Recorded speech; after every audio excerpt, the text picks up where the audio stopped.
I always knew that Donald Trump has no chance in hell to get the Nobel Prize. And that is because no self-respecting person ever nominates himself repeatedly, publicly, crazily for the Nobel Peace Prize. You don't do that. If you're self-respecting, you don't do that. You don't behave like that. At least 15 times or 20 times in the last few years, Donald J. Trump has been nominating Donald J. Trump for the Nobel Peace Prize. And anyone, ladies and gentlemen, who does that will never get the Nobel Peace Prize because it is trying to put pressure. It is trying to say that I am the best. Now, why has Donald Trump been humiliated? Because he called for this humiliation. It is just another humiliation in a series of global humiliations that he has been facing. And ladies and gentlemen, on the other side, the Venezuelan opposition party leader María Corina Machado has been conferred with the Nobel Peace Prize. Trump is going around looking extremely disappointed and miffed by the fact that all his lobbying he lost to her. But it was never a race between her and Donald Trump. If a person goes around and saying that I finished 8 wars, which he didn't, I deserve the Nobel Prize, then he's putting an end outcome to his effort. And therefore, it seems all very fake, all very artificial, all very contrived. Just listen to the way that he's been speaking this soundbite. After this, I don't have to elaborate my point any further. Just listen to his tone and tonality. I know this, that nobody in history has solved 8 wars in a period of 9 months. And I've stopped 8 wars. So that's never happened before. But they'll have to do what they do. Whatever they do is fine. I know this. I didn't do it for that. I did it because I saved a lot of lives. Nobody has ever done 8 wars. Nobody's done 8 wars in 30 years, let alone 9 months. No, that's not the way you speak. Nobody in history has done what I've done.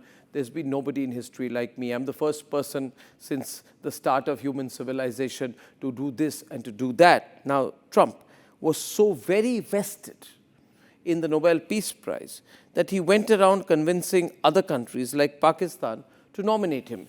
Anyone who he had any leverage over, he would force them to nominate him. And then the others also began to realize that here's the US president who's behaving like an absolute child. The easiest way to mollify him or get on his right side is by giving him a letter saying, I've nominated you for the Nobel Peace Prize. Usually self-respecting countries don't do that.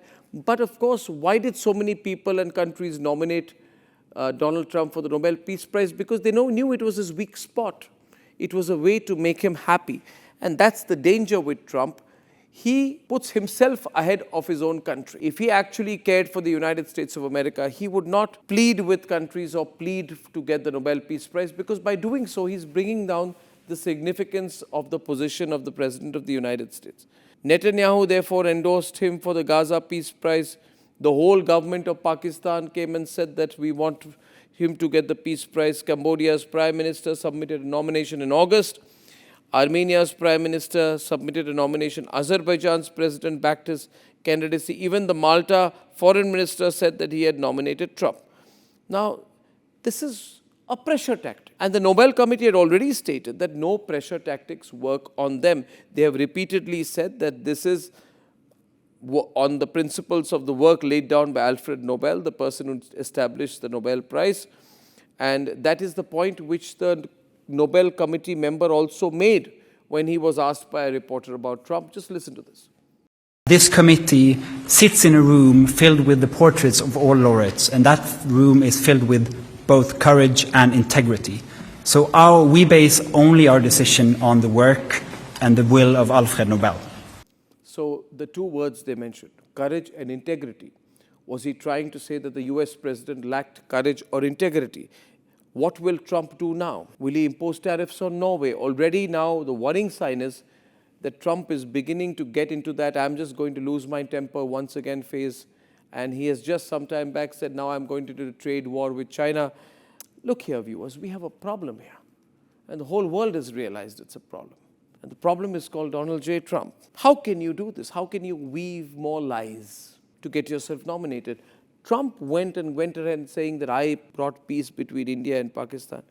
Nobody talks like that. Maybe Donald Trump now will weave a few more lies to get himself nominated for next year. In that sense, I believe that he's behaving like a truant child, ladies and gentlemen, a truant child. And while the world may believe that mollifying him for a short term is part of foreign policy, the people of America must begin to realize at some stage what they are losing with a person as president who puts himself ahead of his country.